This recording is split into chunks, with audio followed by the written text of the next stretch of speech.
Hey guys, and welcome to another GameXplain discussion. I'm your host, Andre Seegers, and this time we're joined by Derek Bittner and Ash Paulson to discuss everything about the latest Kirby and the Rainbow Curse trailer. So let's get started.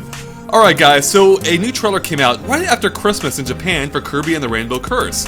And, normally we talk about these things right away, but, a lot of things were happening then, being Christmas and all, so we're finally getting around to it. And I actually just watched it, basically, for the first time before this discussion. And let me just say, this game looks kind of awesome. The claymation art style, to me, just stands out as being, it really does look great. But before I go on too much about it, what was your guys' impression of seeing this game basically for the first time since E3? It's really sold me. I mean, I was already impressed with it coming at E3. I thought it was a really cool concept. I love the art style. But seeing it here in this trailer and seeing all the new things they're doing with it, which we'll get into more as we go along, really impressed me. Really seems like a step up from Canvas Curse, which I really enjoyed that game a lot on the DS. And I'm really hoping they can pull off the same sort of thing here with Rainbow Curse. I still have a few concerns with it, but overall I am very excited for this game. Yeah, I was overjoyed when it was announced at E3. Kirby Canvas Curse is still one of my favorite games in the DS, as I've said before, and even though I wasn't completely sold on the claymation art style at E3, you can tell that they've really been working on it a lot over the last few months, and it looks a lot better than it did at E3, and I'm a huge fan now. I think it looks great. I'm so excited for this game. I can't wait for this game. Yeah, the claymation art style, it's like coming together now, right? But they actually did show off a cutscene as well, which gives us an even better look at how, for the art style that they're trying to model, so to speak. And it actually reminded me a bit of the new Peanuts trailer. I don't know if you guys have seen that.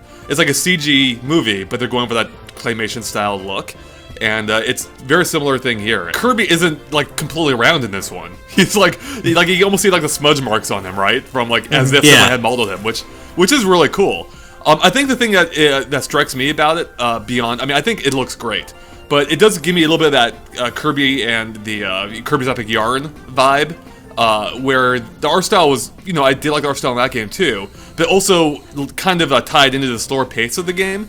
And I know this game still seems a little bit slower paced than the original one on DS. It does definitely seem a little slower paced than the original one. I do still think that, given how much the original game ramped up in difficulty, though, when you're trying to go for the medals and extra things, right, I think this game will too. Just based on some of the stuff we've seen in the trailer, it does seem like it's going to require some pretty crazy stylus dexterity to get all the gold medals and various collectibles and things like that.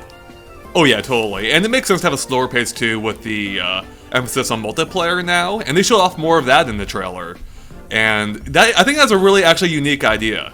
Where you actually have a platformer where people have different roles, or at least, two different sets of roles. And I think it's kind of like what they did with New Super Mario Bros. U, just way better, right? Yeah. It's actually central. It's just, they're incorporating a central part of the gameplay into the multiplayer, as opposed to New Super Mario Bros. U, where it was a completely tacked-on thing. No, it looks great. I'm very curious to see how it would actually play out and make sure everybody, can have fun doing these different roles and going through it all. And, and people obviously love Bandana D. I think he's become a very popular character over the years, so it's kind of cool that everybody can control him and just work together. And I'm curious about it. It's not the thing that has me most hyped about the game. Just the game in general, I think, looks fun, and I love all the new things they're doing with the drawing mechanic. Mm-hmm. But multiplayer, I think, does have quite a bit of potential. Yeah, no, I'm really excited about the addition of multiplayer to this. I guess we're calling it a series now, since there are two games. Yeah. I really want to get three other friends together and try that out. I mean, I know my fiance is a huge Kirby fan, so I know we'll at least be playing it, two players. But I want to see how this game feels, or how different it feels with three other players kind of playing alongside you, because I feel like it could be made easier. But at the same time, playing New Super Mario Bros. U or even Super Mario 3D World with three other people actually often made the game harder. So I'm curious to see if this is going to be similar, and that it actually makes it harder because there's so many different people doing different things, mm-hmm, or if it actually does, make the game easier and make some of the harder stuff easier to, obtain. That's a good one. I didn't note in the trailer. Do you guys recall if the Wallabies interact directly with one another? Like do they get in each other's ways, or? Oh, I'm looking at it now. It looks like they can't walk through each other. Yeah, it looks like it. I think that's basically the main thing. So I feel like this will make the game probably easier. Which I think that's a good thing, right? New Super Mario Bros. U was fun with multiple people, but at times it got really annoying getting each other's ways, especially if you had like 4 people running around. And Kirby's always generally been an easier game than most other platformers That's true, that Nintendo yeah. has, so it makes sense to go that easier route. Yeah, I mean, the original Kirby's Dream Land was designed with that in mind, where if you wanted to, you could fly through every level. You could just fly the entire way. Enemies off, there were very few enemies along the top of the screen. But if you wanted a greater challenge, you could just, you didn't have to fly most of the time. You could just, run and jump the entire way. So it was kind of cool how they handled it back then. Derek, you realize just because you said that, this game's now going to have a true arena mode that you're going to have to play through and show everyone when it comes out, right? Now that you said it's going to be easy. I beat the last one, I'll beat this one. That took me forever. Yeah. But you know what? Speaking of that, there does seem to be quite a bit of challenges. As you said, the gold medals, and we saw there were keychains in Triple Deluxe. This one seems to have trophies, which, damn, these collectibles, if they're not fun to get, just to see them. I feel like Ash must have just been super stoked the moment he saw that there were trophies and other things in the game. And in music, and I love collecting things in Kirby games, and I'm sure this one's going to be no different. I remember that I 100%ed Canvas Curse, so I'm sure. I mean, obviously I'm older now with less time to play games, but I'm definitely going to try to 100% this one as well. Right. Mm-hmm. Yeah, well, considering how much is coming out this time of year, I think you'll probably have plenty of time to do that. Well, I'm still working on all my 2014 games that I haven't finished, so who knows? Come on, 2014 was so last year. You can move on to 2015 and That's true. So I do wonder, those medals and everything, I think that could add an additional layer of difficulty to the game, or I'm sure they will. So I wonder, if you're just playing through the game, it might not be that hard, but if you're actually going for everything, that might be where the difficulty kicks in. Right. If I recall correctly, playing Mass Attack, which I loved, I think if you went for everything, I think that game actually was pretty difficult. Yeah, it sure was. Right? Yeah. So, that's usually the case. I mean, Triple Deluxe on its own is not that hard. Go for everything, and you're going to get your ass kicked a bit. Right.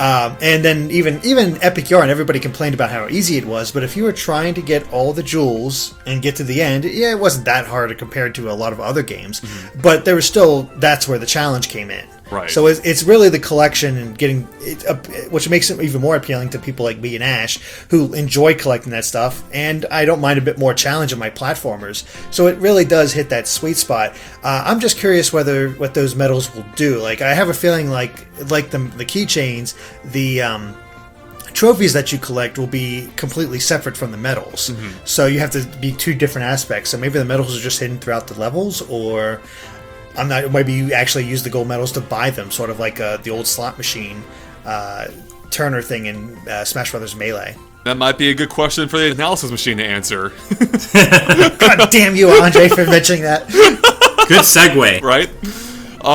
So I'm just looking at the trailer right now as we're talking about this, and getting back to the art style for a second, I really like how far they are going with, Nintendo does this in general, right? When they take a concept, they fully embrace it. And I think I noticed it before, but it never consciously registered with me.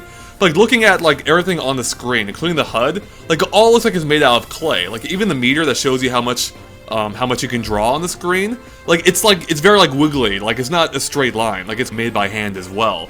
And I love that. And you can see that even in the gameplay. The idea is this stuff exists, right? It's these are actually clay things. So we saw in the trailer they can block off waterfalls, for instance, to allow Kirby passage. Or in one of the boss fights, which look pretty cool by the way, you can block his laser beam in order to get by. And I don't recall that. I don't know if that was a huge part of the original. I don't remember that at all. Maybe it was. It's been a long time since I played the original game. But I think that's really cool how they're tying that into the gameplay in some way. Even the backgrounds look like they're completely made of clay. Like you said, they're totally embracing this art style. And again, I wasn't really sold on it at E3, but I am now. It looks. You can tell they've really spent a lot of time getting the look of the game down right. It actually reminds me of that old Saturday morning cartoon Bump in the Night. I don't know if you guys have seen that, but it was a claymation cartoon, and it reminds me of that a lot in a very good way. All right, I like the sound of that. Yeah. No, as you were saying, Andre, about the whole how it interacts with things more. I don't remember Canvas Curse having that much interaction with your rainbow line. So it really does seem like an evolution of that game and how they've taken the concept a bit further and making it a lot different. And I really am excited to see what kind of concepts we'll see them play with, because I think we see quite a bit of levels in this trailer. Even one of those multi-pan things where you show you like 9 different levels. But I still feel like there's like most of those are towards the beginning, where they're not really showing too much off, or they're saving a lot of the big stuff for later. I'm very curious to see how they expand upon this and like make it a little bit more challenging or a little bit different. Because maybe you were blocking off waterfalls before. Guarantee that's going to be lava by the end of the game. That's probably a safe bet. Well, speaking of difficulty, actually not really, but I'm going to use that as my segue. So going off the trailer, they have one part where it zooms out and it reveals like 9 different levels on the screen, and then it shows off that there will be like 28 in total, I think. So assuming that number is, it means what we think it means, that there are only 28 levels in the game, that doesn't sound like a ton, right? Well, I don't know. I mean, based on what I remember playing the demo at E3, the levels are actually fairly long. They are, It seemed like, it felt like they were pretty meaty, so I'm not too concerned about it. I don't know. It doesn't feel like it's going to be too short a game. Plus, I remember, even with Canvas Curse, it wasn't the longest game ever, but trying to do everything 100% took a lot longer. So I'm kind of getting the same vibe here. I don't think it's going to feel like too... I think it's going to be kind of like Captain Toad, right? Like, a lot of people were worried about that game's length, and I never really felt like that ended up being too short or like a bad value. And this is going to be priced the same at the same price point as Captain Toad. Oh, is it? I didn't realize that. Yeah, I think it's a quote unquote budget title, so I think it's $40. Mm-hmm. It's interesting how Nintendo seems to be embracing that idea more and more. Yeah, and I'm fine with it. Yeah, no, I'm fine with it as well. It's a great way. Like, it's not quite full price game, but it's also not quite like a downloadable game that you can get off the eShop. It's somewhere in between, and it seems like a good price point for it. And yeah, 28 levels seems a little short on the whole, but I don't think that bugs me at all, really, because as you said, the levels are quite lengthy. But also, Kirby is a master of replayability. If you really want to get the most out of that game and want to 100% it, you're going to easily double whatever is in that game, as far as time. So I'm really not concerned about length. I think this will be a pretty meaty title for what it is.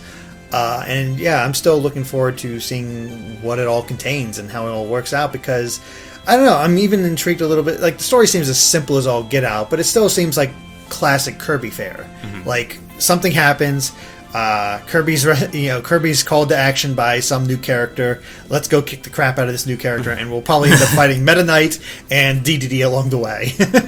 Or you can play as Meta Knight or DDD, kind of, by wearing face masks that you scan in using Amiibo. Right, and they actually change Kirby's properties. Like, they give him different powers, which I think is pretty cool. From what I can tell, it looks like the Kirby Amiibo gives him like a special power that like it makes him super big and gives him like a more powerful charge attack, right. Whereas the King Dedede amiibo gives him more hit points. Like, I think he can take 6 hits instead of 4 or something. Mm-hmm. I think it's 6 instead of 4. And then the Meta Knight amiibo looks like it makes it so his charge attack goes through multiple enemies, so he's not necessarily stopped each time he hits something like he is in his regular form.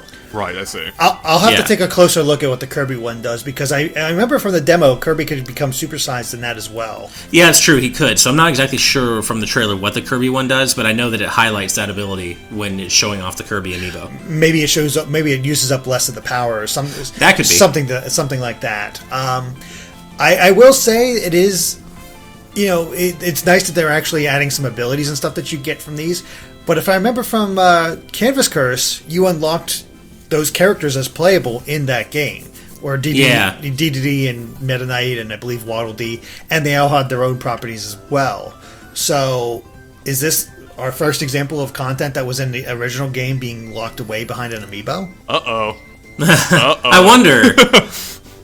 Yeah, I wonder if that's the case, or I wonder if playing as Meta Knight and DDD comes with their own drawbacks, and the amiibo lets you simply play as Kirby and still have their powers instead of having to play as them later on. That if they did that, I'd be completely fine with it. And even if they do lock it away behind the amiibo, it's sort of whatever. It's not like a major thing.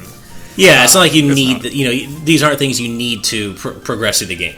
Right. It's just a case of like taking things that were unlockables in previous games and then putting them behind some kind of paywall, whatever they might, whether it's amiibo or DLC. Right. It's really not a big deal. I'd have to see it myself in action to decide whether or not it was worth that value, or whether people should feel ripped off or not. But on the whole, I'm really not bothered by it. I think it's cool that they're actually finding some way to use the amiibos again. So that's all good. Just overall, the game is looking quite good. My one concern is still sticking around. I mention every time we talk about this game, is just the fact that because of the nature of the game, you got to use the stylus and you got to use the gamepad. Yeah. This game looks gorgeous. I want to see it on my TV. I don't want to look at the damn gamepad the entire time. I know, right? I feel like we'll all be playing as just Waddle Dees, so we can play on the TV. Yeah. We'll find someone else to play as Kirby. Who's stuck as Kirby? Yeah, no, I mean, that is true. I mean, yeah, it's something we brought up before. It is. It's weird. Like, there's no two ways about it. It is a little bit odd. Now, some people will argue you can still play on the TV, but I don't know how possible that's going to be, right? Like, I feel like especially if it gets as intricate as the original Kirby Canvas Curse did, you're going to need to play on the gamepad, I feel like. Well, actually, I just got done playing Little Inferno, actually, and it's kind of the same thing there. You're encouraged to play on the gamepad because you're using the stylus the whole time, but they offer the option to use the Wiimote and actually point at the TV instead, and I actually switched to that simply because I wanted to look at the game in HD, and that's a much lesser deal than Kirby because Little Inferno is not the most amazing looking game, but even there, I still wanted to look at the TV rather than the gamepad if I had the choice. So that's one drawback I definitely do. Drawback? Oh man, nice. But yeah, so I don't know. It's kind of like I get that you have to use the gamepad with the stylus for this kind of game, but at the same time, like I really do want to see this game in HD because it looks beautiful. So it definitely is kind of one of those things where it's you're damned if you do, damned if you don't. All right. For comparison though, real quick, I did look up how many levels there were in the original Kirby's Canvas Curse, and if my count is correct, it only had 22 levels. Oh, wow. Yeah, I thought it was more than that. So this one has more than that by a considerable amount, if my count's correct. So yeah, 28 might be completely fine. So yeah, that's not bad. Yeah, I'm really not too worried about the length. Yeah, I'm not too concerned either. So yeah. All right. Well, do you guys have any final thoughts or anything else you wanted to mention about Kirby and the Rainbow Curse before we wrap it up here? Yeah, I have a couple of things actually. All right. Wow. One we were talking about before we did the discussion, how cool it is that the animal buddies from Kirby's Dream Land 2 and 3 are coming back. Well, that's right. Yeah, they're coming back as transformations. Like when you transform with Rick, Kirby transforms into a tank. And then the game almost becomes like an auto-scrolling shoot-'em-up type deal, which is really cool. And we actually got to try that at E3, or at least I did, yeah. And it was fun, and you can charge up Kirby shots to do like a little cluster bomb type thing that takes out a lot of enemies in one go. And I think I can't remember the name of all the animal buddies. It's been too long, but I think if Kirby transformed with a fish, he turns into a submarine. Coo the fish. Right. Yep. Coo the fish. Okay, yeah. So hopefully they all are making an appearance. I think all we've seen so far are Rick and Coo, but there's only one left, isn't there? There's the owl from Kirby's Dream Land 2, but there's also 3 more from Kirby's Dream Land 3 that have made an appearance. Oh, that's right, yeah. So I don't know if they'll make an appearance because I never found them as endearing as the original 3. I didn't either. But because with the original 3, you cover land, sea, and air, and I could see them coming up with gameplay styles for all 3. Yeah, they kind of covered it. The other thing I've noticed, I don't know if you guys have seen this yet, but going back to the story for a bit, or what story there is, some fans have noted that the villain this time looks like it's going to be Master Hand and Crazy Hand. That or is at least interesting. they're 2 giant hands, and we already know that Master Hand did make a cameo appearance as a boss in Kirby and the Amazing Mirror. Right. So, yeah, it almost looks this time as if they're going to be the main villains, if that's actually them. Otherwise, it could just be 2, random giant hands. But some fans seem to think it's them. It would kind of make sense, seeing as that Sakurai was involved with the original game, although I don't think he's involved with this one at all. No, I don't think so. But it should be noted, though, that hands have always been a part of Kirby. Going back to the original Kirby's Dream Land, like when you got to the Game Over screen, there was like a gloved hand that would appear, and that's how you chose different options, like you continue, yes or no. Right, that's actually a good point, yeah. So, I mean, that doesn't ruin that theory at all. It could still be related, but maybe it's been the same hand all this time. Kirby continuity. Yeah, that's right, exactly. We got some game theory stuff going on here, man. Yeah, exactly. Well, here's the thing is with, I forget the name of the original boss, but I remember that her sister showed up in the main boss from Canvas Curse. But I remember in Triple Deluxe, her sister showed up, Paintra, as one of the bosses in that game. So, by all rights, she should show up as well. Maybe it's a return. Maybe we got a third sister in there. Because I have a feeling they might try to pull it back to the Painter sisters. Not that that's the original one from Canvas Curse, but that's the one I remember from Triple Deluxe. But maybe that's our boss from now, and that's what she's being represented by the hands. But going off the other theory about the Master Hand, they are pulling open a dimension. We have seen them use that ability in Smash Wii U. Yep. Yes, we have. I hate the human form of the Master Core. Hate that. All right. Well, I think that wraps up for us here. So thanks, guys, for watching. If you liked our discussion, make sure to like and follow us on Facebook and Twitter at GameXplain, which you can find links to in the description below. It's a good way to keep up to date on everything we post. And of course, keep an eye on GameXplain.com for more on Kirby and the Rainbow Curse and other things gaming as well. All right. Thanks, guys. Bye.